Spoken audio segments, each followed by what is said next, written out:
Have you ever had a sneaking suspicion that someone might be trying to get the upper hand? Do you only hear from that one friend of yours only when they need something?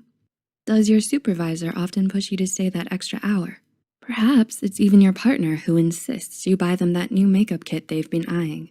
No matter the relation, being used by someone is downright outrageous. It's important to remember that you're not responsible for the actions of others, but you are in full control of how you react to them. So, here are 8 signs that someone might be using you.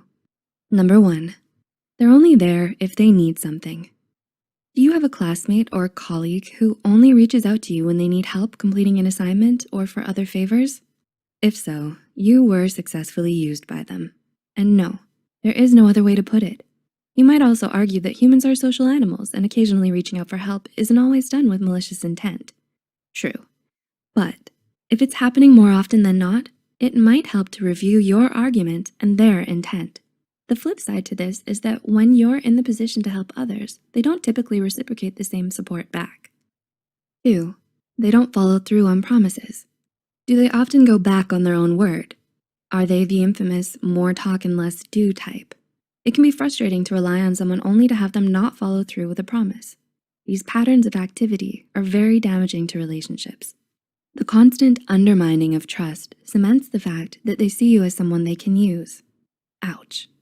3, they make you watch what you say. Do you find it hard to express yourself freely around someone in particular? Has it become increasingly difficult saying no to their requests with time? New York City's life coach Julie Maleo noted that this is due to the invisible power play position that we hold in such relationships. Users send messages that denying their requests might spell doom for you. Maleo writes, and this is how they manipulate you. Using fear as a tool to control is absolutely not healthy in any relationship. If you feel like you can't openly speak your mind around someone, they may have been using you. Number 4, they always assume that you're paying.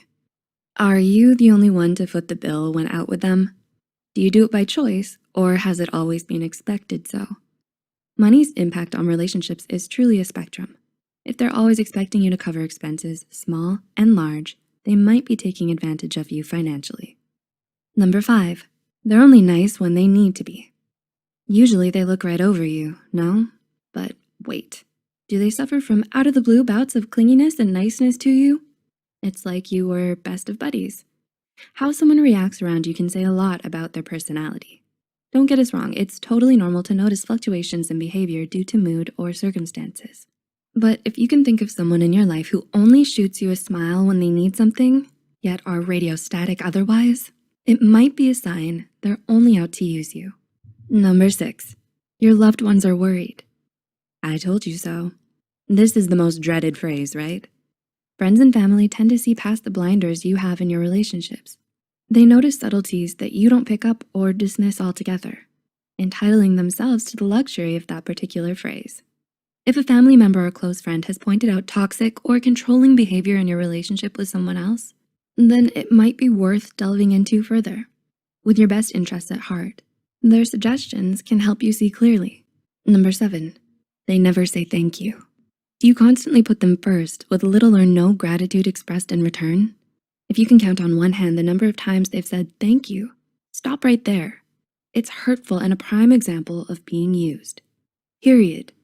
Not receiving gratitude after altruistic acts are not only damaging to relationships, but may even lead to thinking that maybe your own actions weren't such a big deal after all, that they were expected. This can only lead you further down the dark road of manipulation. And number 8, you begin to dislike them. To like or not to like. How many times have you faced this predicament? Did someone in particular come to mind? This is completely normal, as it helps us mold our lives into one that is healthy and ideal for us. But if you begin to feel resentment when you think about that certain someone, it's likely not for no reason. Dr. Kim Chronister, PsyD, said that resentment is often accompanied in one-sided relationships. Relationships are a two-way street, and similar care should be given to stop resentment from manifesting. We are here to remind our community that everyone has the right to be treated with respect and love. Nobody deserves to feel used or taken advantage of. If the signs remind you of someone's behavior towards you, fret not. Reviewing your relationship and confiding in your near dear ones might be a good place to start.